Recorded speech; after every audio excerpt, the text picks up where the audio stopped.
There we go. Okay, so let's slowly start.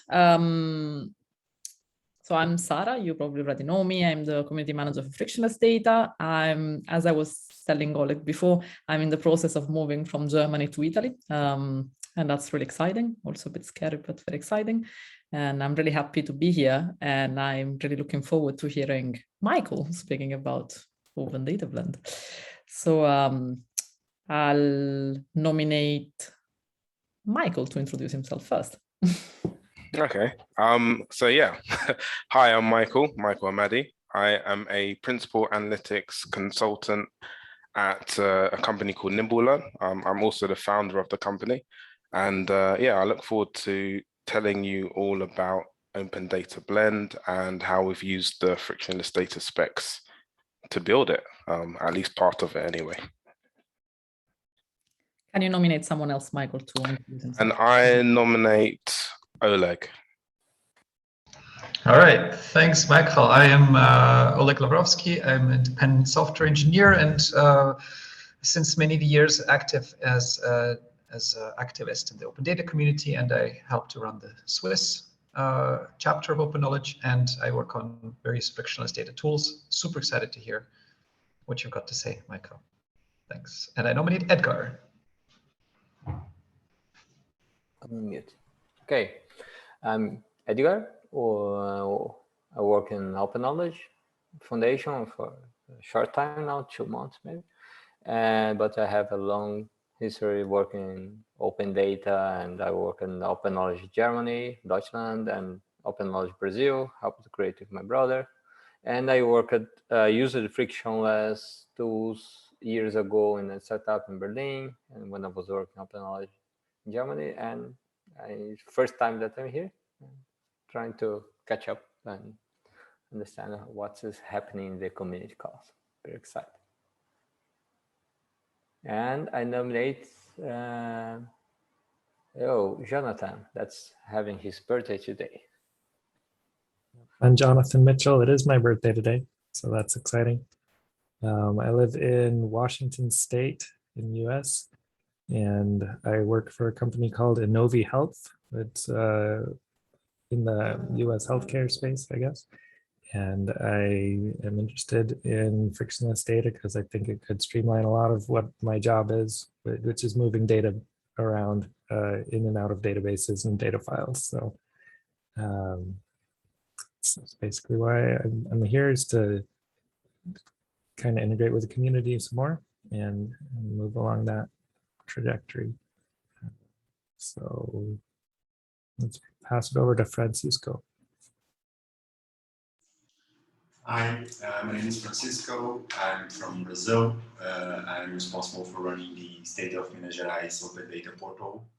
We are using Frictionless a lot to also help with this process of opening up data.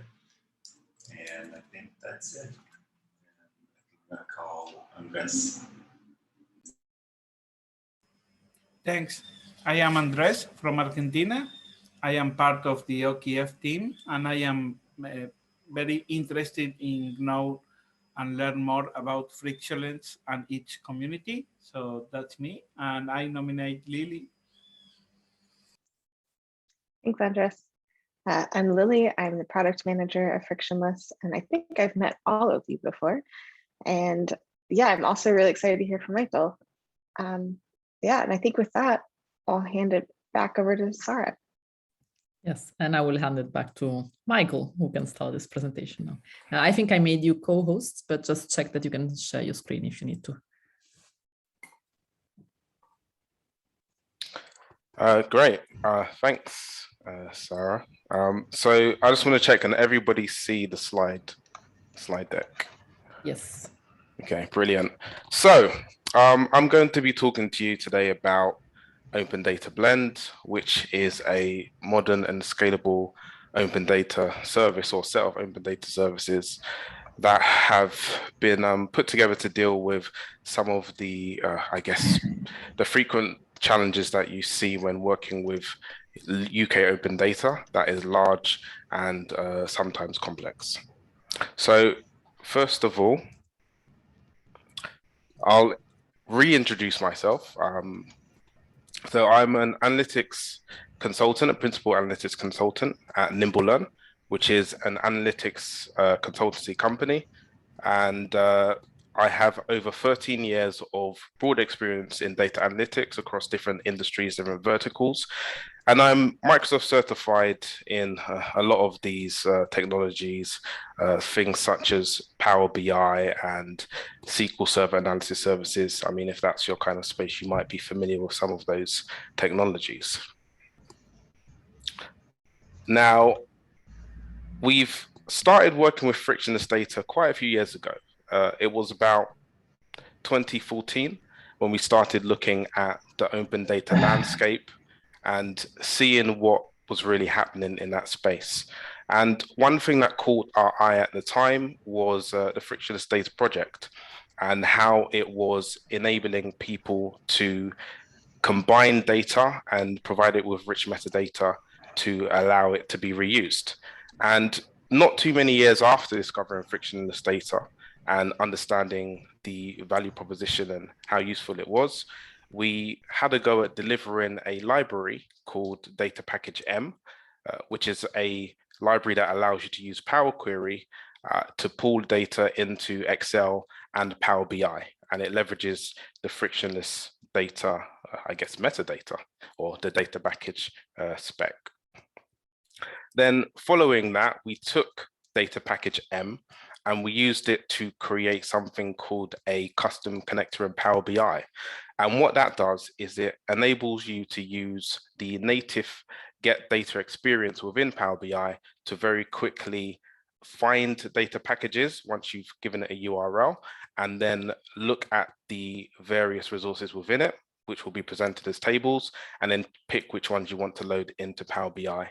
Sometimes you could go ahead and load it straight into Power BI and start analyzing it, but with some data, you might also decide to transform it to get it into a shape that you want before you start your analysis.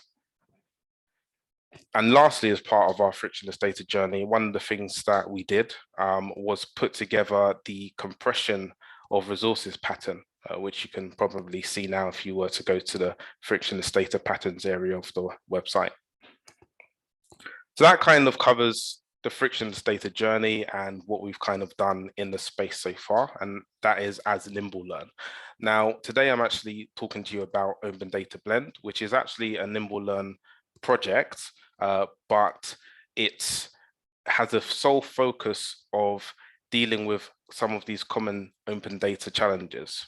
So one of them is large data volume. So it focuses on the open data that is out there that is difficult to manage due to its size, and also the problem of overwhelming complexity. So, I mean, there's lots of open data out there. Now, we're by no means trying to address all of the open data or anything like that, but we do focus on a subset of open data that has already been proven to be of high value.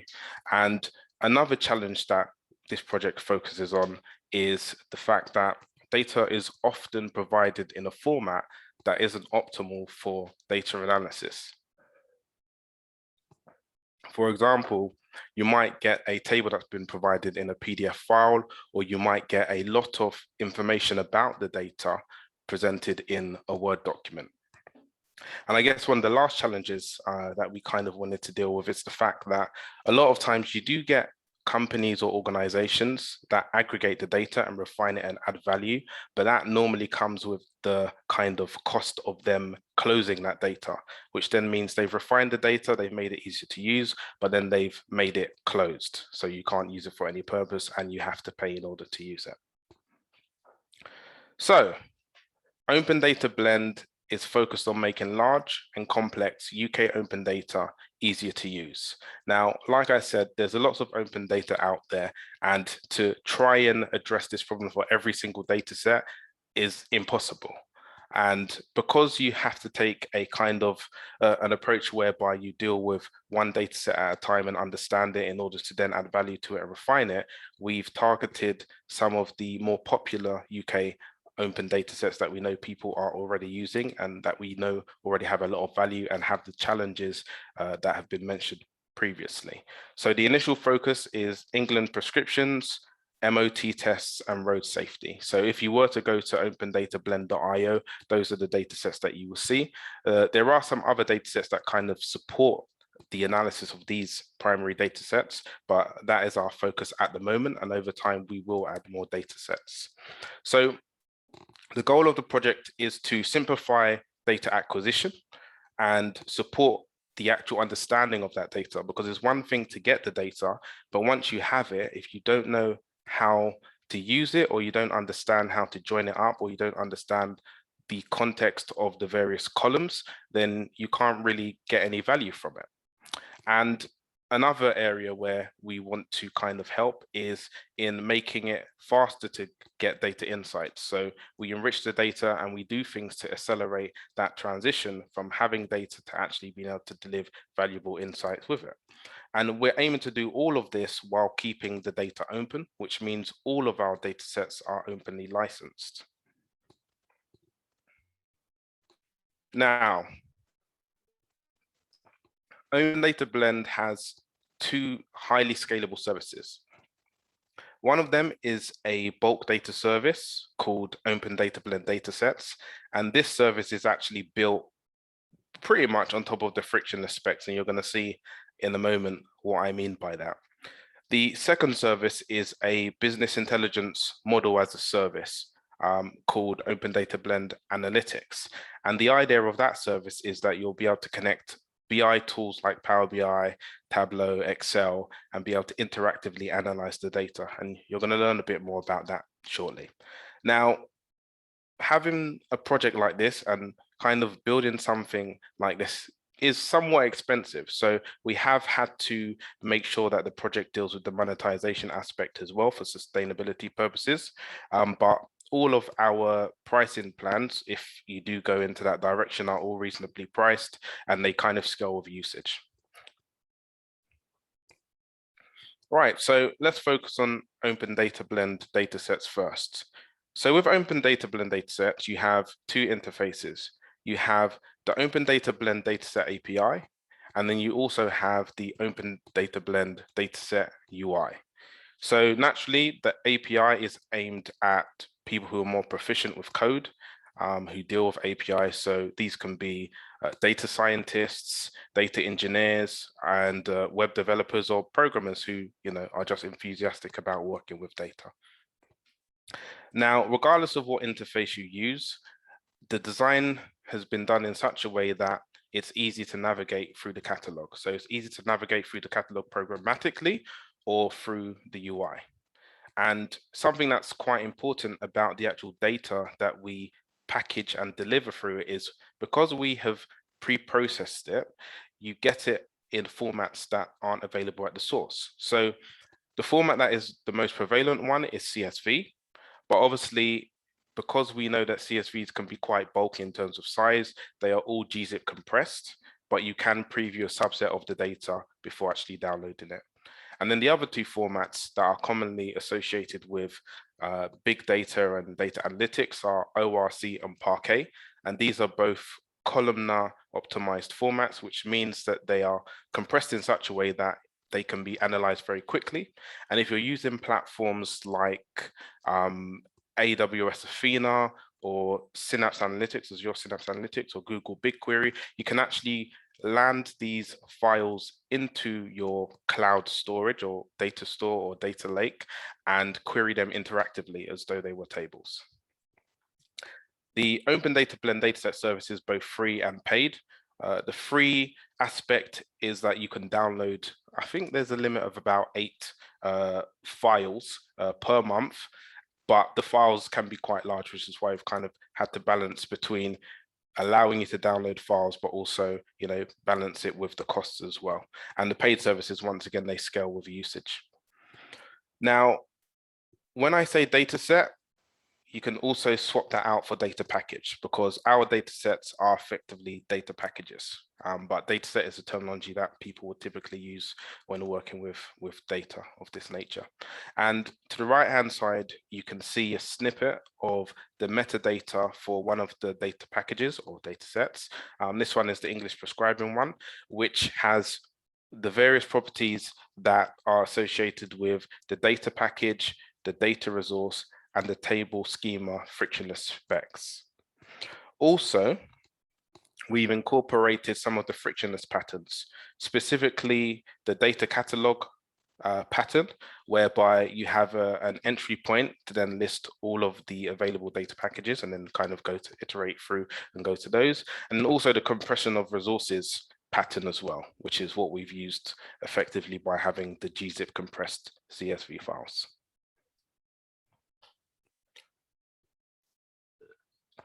One of the reasons why we actually chose to use the frictionless data specs is because by implementing these standardized specs, you benefit from a plethora of tools. So I think at the moment there are about 10 languages that are supported. And one of these languages is Python, and we've kind of leveraged that and the fact that a lot of the data engineering and data science is done using Python. So we've actually created a simple extract and load tool that interfaces with our Dataset API, and it builds on top of the Python frictionless framework library to allow developers, data scientists, or what have you, whoever's working with this tool, to intelligently cache copies of our data sets locally. And when I say intelligently cache, what I mean is once you pull a data set, it checks the metadata to see whether you've got a local copy. And if you try and pull it again, it will actually use the local version of it rather than having to go back to the internet. This is an example of the Open Data Blend for Python tool being used. And you can see that with just a few lines of code, you can install it using pip install. If you're familiar with Python, you'll know what that is. And combining it with other available packages such as pandas, which is common for data analysis in Python, and PyArrow, which is what you would use when working with, for example, Parquet files, which are compressed. You can quickly, in a few lines of code, specify the endpoint for the data package and then specify what you want in terms of the resource, so the resource name, and then it will pull it down and it will give you a reference to where it's landed to, which you can then use within something like pandas or some other tool within Python to load that data.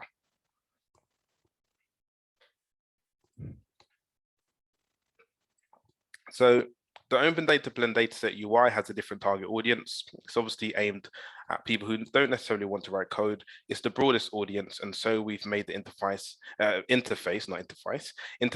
simple and intuitive to use. So it's a simple interface. It presents metadata such as the licensing information, comprehensive column metadata, what are the sizes of the columns, what data types are in there, what is a description of its contents, and you've also got links to the source data in case you want to actually verify it with the source or go and do something with the raw data yourself, and also useful links such as linking to relationship diagrams, which help you to understand the actual data and how it hangs together. And here you can see a few screenshots of the UI. So starting from left to right and top to bottom, you've got what is effectively your entry point, which is the catalog, which lists the various available data sets.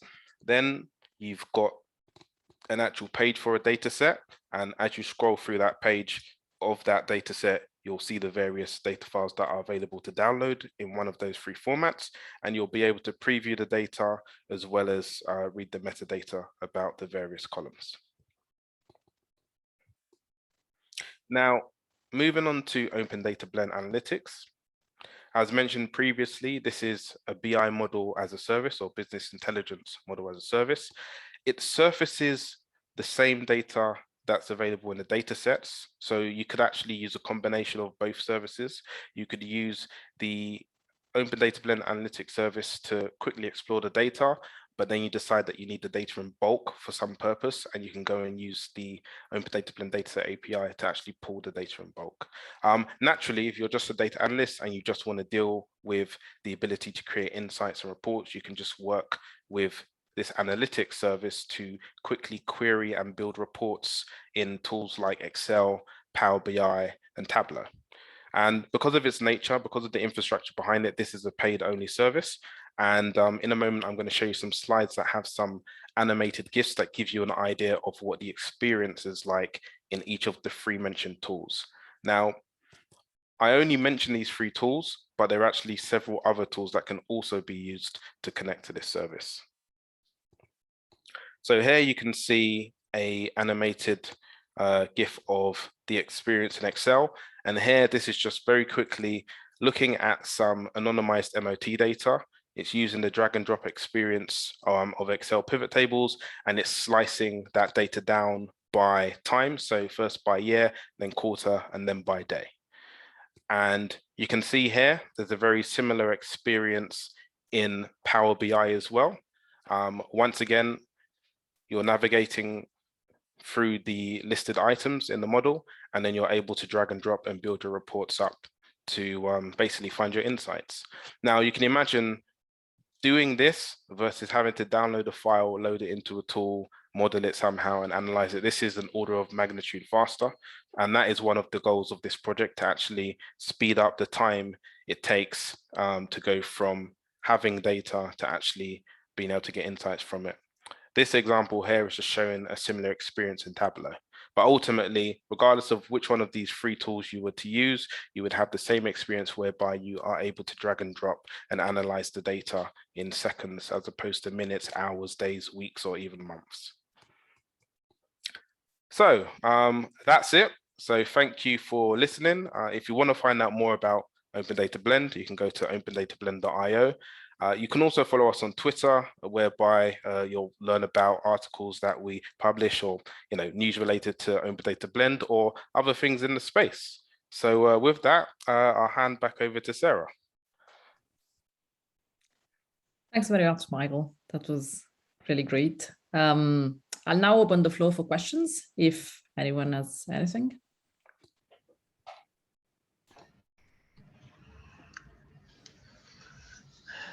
Sure, I'll kick it off if no one else jumps in. I really liked your presentation, Michael, super. And you made a really good point at the beginning, saying one of the key value propositions that are all of our databases, all of our data sets remain openly licensed. But you also said that aggregators add value, but they also tend to kind of close the data as a process. And what you outlined to us also has the hallmarks of a kind of closed commercial service. So how do you really talk to your customers about that? How do you impose to them that some of these APIs remain open? Is it part of a contract? Is that a clause that you have to negotiate with them? So there's no contract or anything of that nature if you just want to use the data openly. So if you were to go to opendatablend.io now, you'll see that you can actually hit the API, you can download the data, you can use it. There's actually no rate limiting or anything like that on the actual API. It's only the only limit that's placed on free usage is when you actually download the data. And that's because there's a cost associated with these data files. Some of these files hold hundreds of millions of rows of data. So you can imagine even after doing all the optimizations and compressing the data, you're still dealing with files that are like 3.4 gigabytes. Sure. And in terms of hosting costs, there is obviously a cost associated with it. So we tried to strike that careful balance between keeping everything openly accessible. You can scrutinize it, you can view it, you can see all the source information, etc. But also being able to make it sustainable, because there's no point being able to create a service like this and provide a service like this and it's here today and gone tomorrow because there's no kind of financial backing or support for it. So the Open Data Blend analytics really is just a way of making it sustainable. But I guess just to understand it correctly, but if I for whatever reason I couldn't pay, I just cannot afford, let's say, your fees for the bout down. It's always possible to go to the source, right? Yeah. It's always possible to go to the source, and the actual data sets, the data, if you were to go to the website now, you can download it. So there is no fee there. So like I said, the limitation is on the number of downloads you can make in a month, But whichever file you download, if you only needed 5 files, then there's no restriction as far as you're concerned, because you only need 5 files, for example. And what typically is the case is, because we've actually spent a lot of time, and this wasn't present in the slides, we spent a lot of time combining the data and reducing it down. You actually end up needing to download less data. So to give you an example, do you know what? Let me share my screen, because that's probably easier. This is unrehearsed, so this is very dangerous. So I'm going to get a window open, and then I'll share the screen, and I'll show you what I'm talking about that way. So just bear with me a moment. Right. This is... Right, can you see this window? Yes, you can. Sure. Brilliant. So this is what I'm talking about. If I come here, if your intent was to get prescribing data, right, and you needed the prescribing data for the year 2020, English prescribing data, you come here, you can see the list of data sets. This is effectively the catalog UI. If I go to prescribing data, I can click here, get metadata, which is effectively going to show you the data package.json. So I click that. There's no restriction there. I haven't had to do anything, right? And this has got all the metadata. So everything that you see in the UI is actually in here. It's being driven by here. So the actual web application is a consumer of the data package.json, right? And you can download that and do whatever you want with it. Now, if I come down here on the page, it's just giving an idea of what the kind of stuff you could do with the data, just to, you know, the art of the possible. And that's just an example showing Power BI. Power BI is freely available for anyone to download. But if I now come down to the actual data file groups, or the data files, which is the terminology used on the website, I can then come here, and this is a date data file. So what it actually is effectively a calendar. So for every day in the year, it has a mapping to what month it belongs to, what quarter it belongs to, and then obviously what year it belongs to. So if I click this to preview it, I can see here immediately the licensing information is very prominent and is actually embedded in the data. And as I scroll across, you can see various columns that you'll obviously recognize, because this is just basically attributes of a date. So the day of the week, different formats of the day. And if I go all the way across towards the end, you'll start seeing things like the quarter, what quarter it belongs to, and the year that it belongs to. All right, so if I wanted to download that right now, I would just download it and pick one of these 3 formats. So I mentioned that's available in CSV, gzip CSV, ORC, or Parquet. If I click that, it's going to download it. There's no requirement to pay anything right now, and it's openly licensed. The same thing is true with this file, which is the prescribing chemical. Now, prescribing chemical is it's a misnomer, really, because what it really is a prescription item, but it's called prescribing chemical because at the source, that is the terminology used. So to be consistent with that, we've used the same terminology. But if I look at the metadata, this is going to tell me things like, let's go further down. So the BNF, so British National Formulary Code. So it's going to tell you about what is the composition of that prescription item. That's if it's a drug, for example, it might be paracetamol or ibuprofen or something like that. But also these items could be devices. So it could be, for example, a glucose monitor or glucose strips or something like that. But once again, if I click preview, I can see the data. And here you can see what this is. And some of these other medications, and the various breakdowns of information. You can see what kind of conditions it's normally associated with, so skin conditions, cardiovascular, stoma appliances, etc. And once again, if I wanted to download this, I have the option to download it. There's no restriction on that. So imagine I came in here and I wanted to get the data for 2020, like I said. Okay, so as part of this data set, what I would need is a date to be able to break it down by date. So that's one file that I'd need to download. The chemical composition, or what items it is, that's 2 files. If I come further down, prescribing information, this is some additional details about the prescription items, which you may or may not need, but let's just assume that we need that as well. So that would be 3 files. The prescribing practice, so this is the GP practice that prescribes, that wrote the actual prescription. So that's what, 4 files. This is going to be the 5th file. So prescribing care organization. This could be something called a clinical commissioning group, which is basically the body that kind of overarches the various the GPs. And then finally, we have the actual data file. So this 2021 file, if you were to go to the source, you would have to download, say if it was a full year, you'd have to download 12 files, because the actual source data is a file per month, and each file is like about 3 GB in size. We actually, through some magic, or let's just say some analytics expertise, were able to compress this data down into file sizes as small as 3.5 gig for the entire year. But you would be able to download effectively 8 files from this page, and that would, in most cases, be enough. So that was a very long-winded answer, but hopefully you get the point. So none of this is, there's no restrictions, that there's no paywall at any point here until you hit that limit of 8 files per month. And the license is embedded in the data. Brilliant. No, thank you. And you have, all the licensing information here as well. Yeah.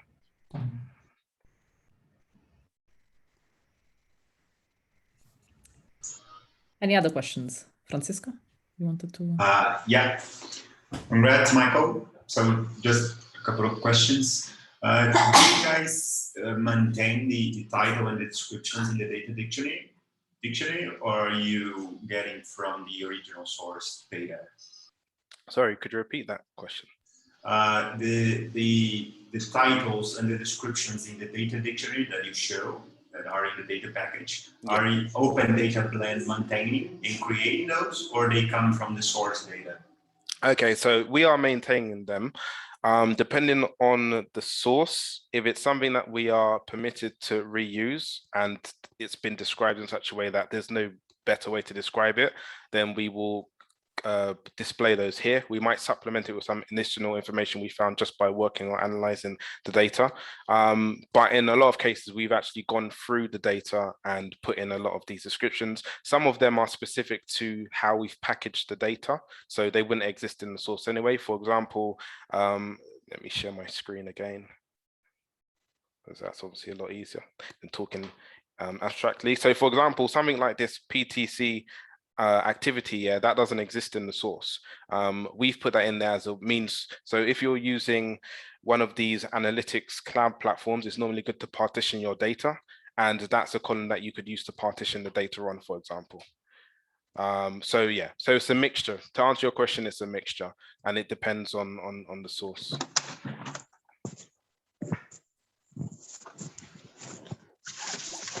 Thank you. Can I ask another question? Sure. So you mentioned caching of files. We are also using that here in Visualize, and I saw that the appropriate way, according to the specs, is to store the hash information in the data package as a string. But Frictionless Pi is using an object. I was curious to see, what did you use in Open Data Blend? Okay, I think here this is more of a terminology thing. So if I let me just quickly open up the actual page where we have this code. All right, you can still see my screen. Right. Yes. So when I say cache, this is different to, I guess, the terminology used in the specs or in patterns. So all we're really doing is just downloading it locally into a folder location that mirrors the structure in our remote location. So what it will do is it will download the files onto your disk. It will be partitioned in exactly the same way. And when you go to, say, for example, so in this line of code, we said, we're dealing with the road safety data package, and specifically we're trying to pull the data resource. So you've seen what the data resource looks like, because I showed it. It happens to be the same one that is in the prescribing data. So here, so what this is going to do when I call this is actually going to download that data or download that resource, store it in the equivalent location locally, and then it's going to output as an object what those locations are, right? So in your code, you could do anything with that. You would just know that the object that's been output will have these two properties, and in those properties you'll have the fully qualified path of where that data has been landed. So if I come down to this example here, all this is doing is using pandas, so the pandas.readParquet function or the method, depending on what you want to call it, and it's passing in the location of that file, and then it's basically doing what you'd normally do if you'd hard-coded the location of a file and loading it. So that's how we've implemented that intelligent caching. Do you happen to store for example, for the CSV gzip file, the checksum of the file in the data package? Do you store that to for example, do not need to download again some file if the user requests the same file again, for example? I see. So no, we don't store checksum. So what this does is it's naive, but it's enough. So all it does is it checks the location. It checks the location on your local file system against the location of the actual file on the remote server. Every single file is timestamped. So that effectively, so if, for example, a folder's been pulled and put in a different location, it would believe that that file doesn't exist, and they would pull the version on the remote server to go into that location. So that's how it works. It's effectively mirroring the server. Thanks. So I have a question. How big is your team and how are you funded? So the initial funding is from our consultancy business. That's why we've been able to do this. I'm quite passionate about open data anyway. I find it really useful. And the actual beginnings of this project is from a pain point I had when I was trying to analyze some road safety data, which isn't actually that large, but it's annoyingly complex to deal with. So back then, when I first tried to work with the road safety data,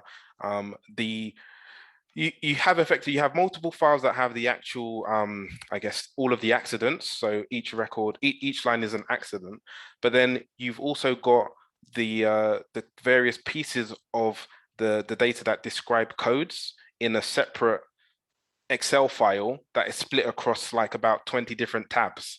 So it's like, it's not the biggest data set, but it's a pain in the ass to actually, put that data together and start analyzing it. So that's kind of what was the starting point for it. And in terms of funding, like I said, the initial funding is from the consulting business, and then obviously supplemented by the services, the subscription-based services.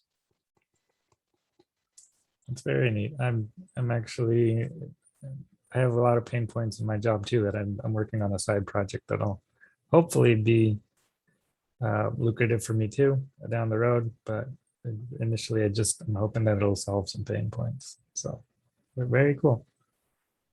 Thank you.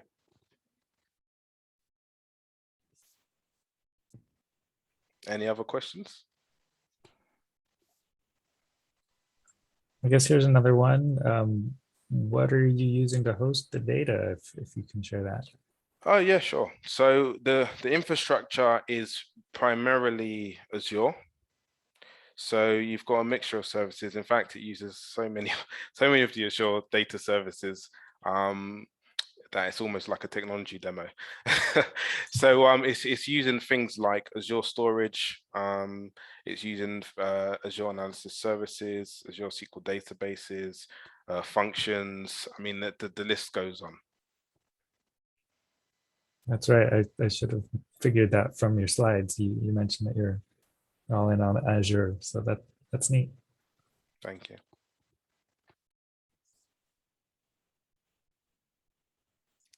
Do we have other questions?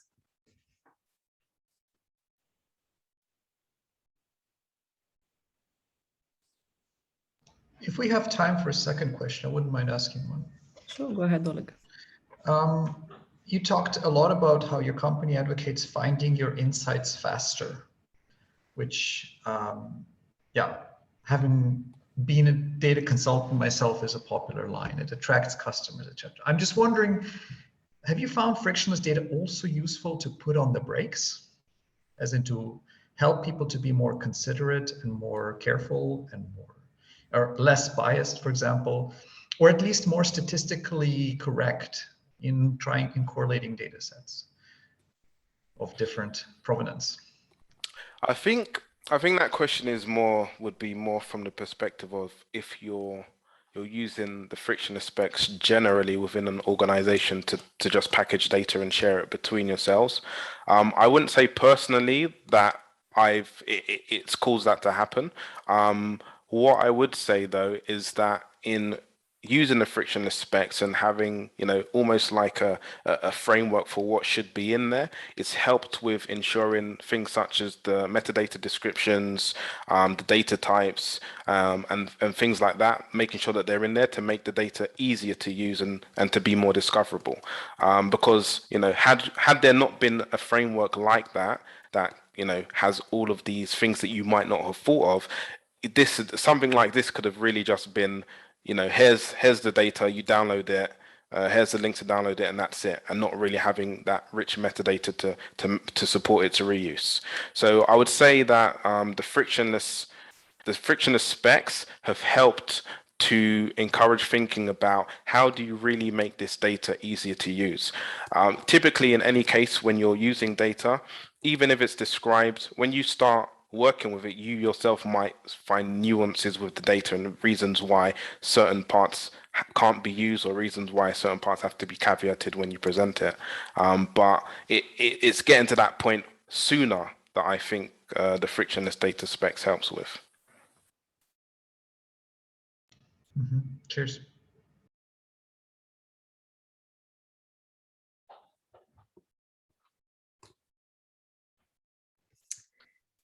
There's a space for one last question, if anyone has one.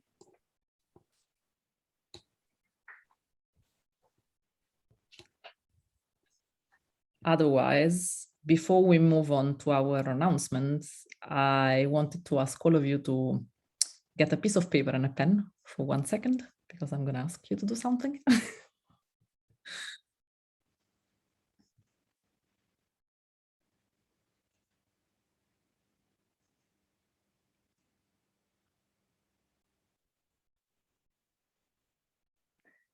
Okay, so when you're all ready, I think it would be nice if we could all write "Happy Birthday, Jonathan" in our native languages and just share it on the screen.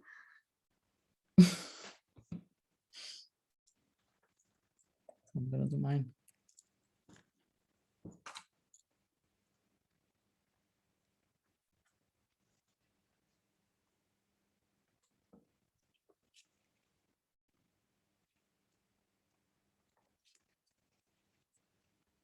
When you're ready.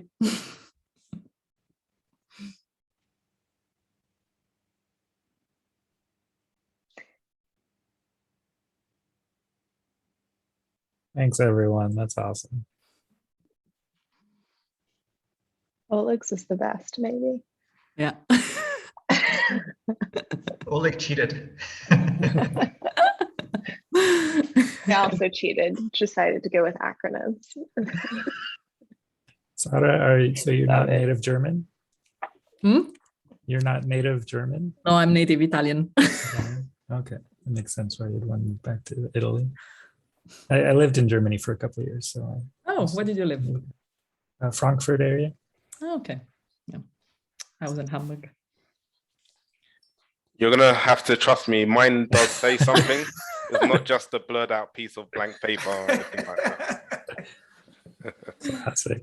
It's a trust exercise. Okay, thanks everyone, and again, happy birthday, Jonathan. Thank you so much.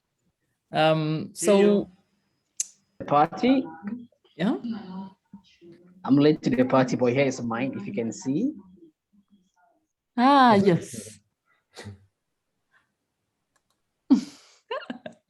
Thanks.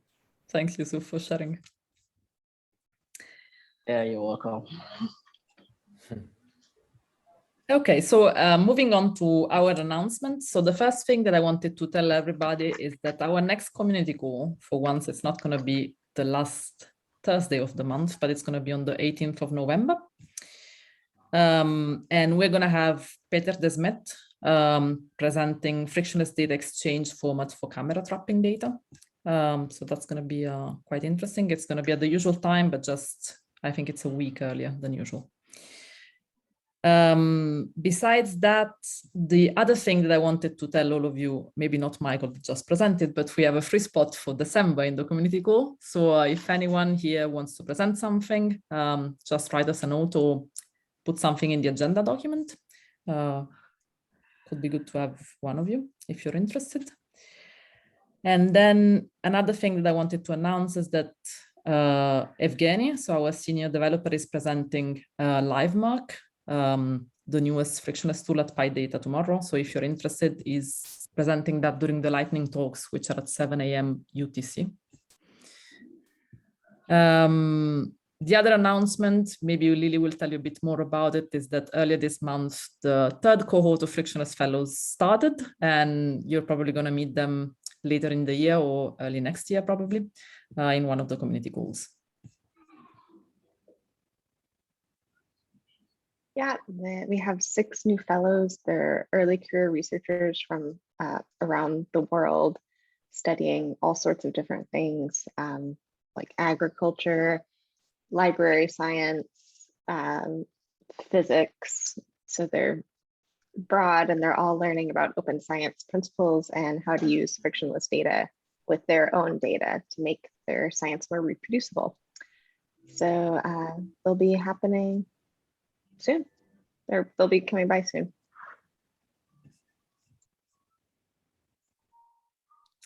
And I just saw Oleg's message. I think it's tomorrow. It's on the 29th of October, Evgeny's talk, but Lily, please correct me if I'm wrong. Hopefully it's tomorrow. Let's see.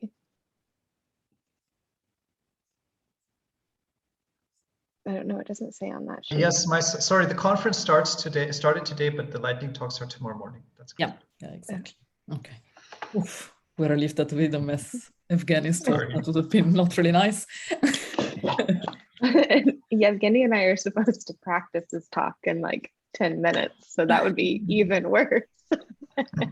Sorry, guys. No panic attack necessary. But yeah, it's a huge program. Incredible amount of content. Yeah, there's a lot of good looking stuff on there. And I think we're recording it all. So like, I mean, I'm not gonna go to Yevgeny's talk at 2 a.m. my time, so. No, we're running the Swiss annual open source conference tomorrow, so I cannot. But I'll try to, I was planning to tune in tonight to some of these first talks. Hence, what's in the mind. Okay, and I think that's it from our side. I don't know if there's anyone that you would like to share. Also, remember, if there's something that you would like us to talk about for the next community call, there's a section in the agenda where you can add that. So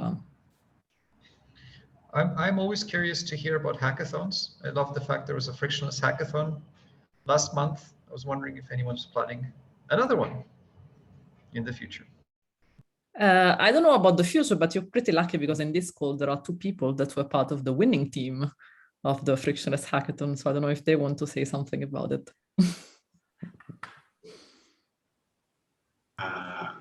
I was very happy but sad at the same time because I was not able to actually be in the hackathon in 2 days. I had a family emergency, and everything is almost all right. But to be honest, I'm really looking forward for another one so that I could be in the hackathon. So maybe Andreas can comment more on the actual 2 days because I was a little off.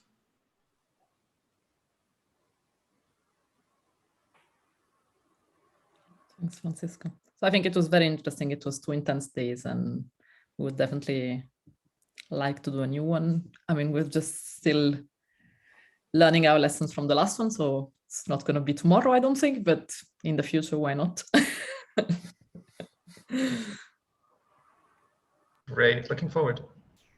And sorry I couldn't join as well. I was completely offline during that time. More offline than I'd been in a while. That's also good to be offline sometimes. So yeah, I think that's it from us. I don't know, Lily, if you wanted to add anything or if there's anything else that we should remind. So, yeah, you know, have a happy Halloween if you're in a place that celebrates Halloween. Yeah. We should have had a themed community goal.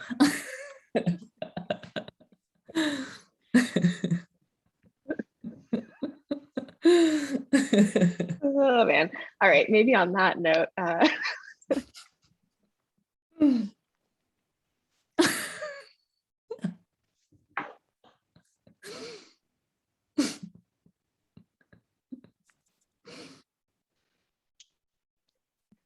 he's gone. Reminds me of the Little Shop of Horrors. I don't know if you see if you've watched it.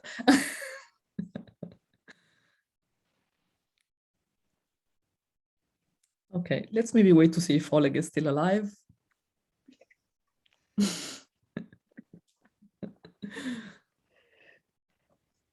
think he'll come back. I mean, I think he'll come back to life. Maybe as a zombie, but he's probably fine. Yeah. Anyhow, yeah, sorry, Lily, do you want to say anything? No, I was just gonna say it was nice to see everybody and thank Michael for his presentation. Yeah, exactly. Thanks, Michael. And yeah, thanks all for joining and see you next month, a week earlier. See you. Thanks, Michael. Bye. Thanks. Bye. Bye. Bye. Oh, the planet's back. Bye, Oleg.